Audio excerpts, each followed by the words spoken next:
नमस्कार दोस्तों, स्वागत है आप सभी का मेरे चैनल आध्यात्म विद रश्मि में। आप सभी को भादो पूर्णिमा की ढेर सारी शुभकामनाएं।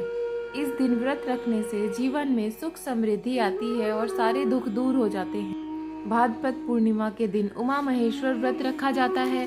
इस व्रत में भगवान शंकर, माता पार्वती के साथ भगवान विष्णु जी की पूजा भी की जाती है। मान्यता है कि जो व्यक्ति भाद्रपद पूर्णिमा पर उमा महेश्वर व्रत रखता है और कथा पढ़ता है या सुनता है, उसके जीवन में सुख समृद्धि हमेशा बनी रहती है।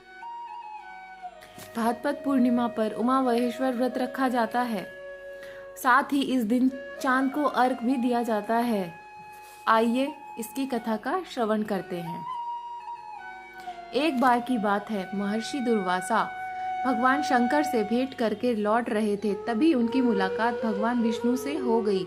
महर्षि दुर्वासा ने उन्हें बताया कि वो महादेव जी से मिलकर आ रहे हैं। इसके बाद उन्होंने बिल्व पत्र की माला भगवान विष्णु जी को भेंट की, लेकिन श्री हरि विष्णु जी ने उस माला को स्वयं पहनने की बजाय अपने वाहन गरुड़ को पहना दिया, जिस पर महर्षि दुर्वासा क्रोधित हो गए और उन्होंने भगवान विष्णु को श्राप दिया कि तुम्हें अपने ऊपर बहुत घमंड है ना, जाओ, तुम्हारा सारा सुख खत्म हो जाएगा, तुम्हारी पत्नी लक्ष्मी तुमसे अलग हो जाएगी, क्षीर सागर से भी तुम्हें हाथ धोना पड़ेगा।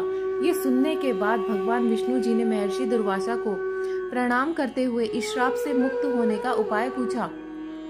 भगवान विष्णु को अपनी गलती का एहसास होने पर दुर्वासा शांत हो गए, लेकिन उन्होंने कहा कि अब मैं श्राप तो वापस नहीं ले सकता, लेकिन तुम्हें इस श्राप से मुक्ति का उपाय बतलाता हूँ। आपको पूर्णिमा के दिन महादेव जी और चांद की पूजा करनी होगी, जिसके बाद ही आपके सभी श्राप से, कष्ट से मुक्ति मिल सकेगी। जिसके बाद भगवान विष्णु ने महर्षि दुर्वासा के कहे अनुसार उमा महेश्वर का व्रत रखा और पूर्णिमा के दिन शिव और चांद की विधि विधान से पूजा की, जिससे उनके सारे कष्ट दूर हो गए। भगवान विष्णु जी को अपनी समस्त शक्तियां पुनः प्राप्त हो गईं। धार्मिक मान्यताओं के अनुसार उमा महेश्वर व्रत रखने से धन और समृद्धि की प्राप्ति होती है।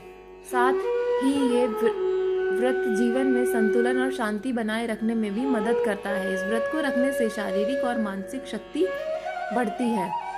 ये व्रत प्रेम संबंधों में मधुरता लाता है। हे ईश्वर, हाथ जोड़कर आपसे यही विनती है कि जैसे आपने विष्णु जी के कष्ट दूर किए, उसी प्रकार हमारे कष्टों को भी दूर करना और हम पर अपनी कृपा बनाए रखना। बोलिए उमा महेश्वर भगवान की जय। अगर आपको यह कहानी अच्छी लगी हो तो मेरे चैनल को लाइक और सब्सक्राइब करना ना भूलें।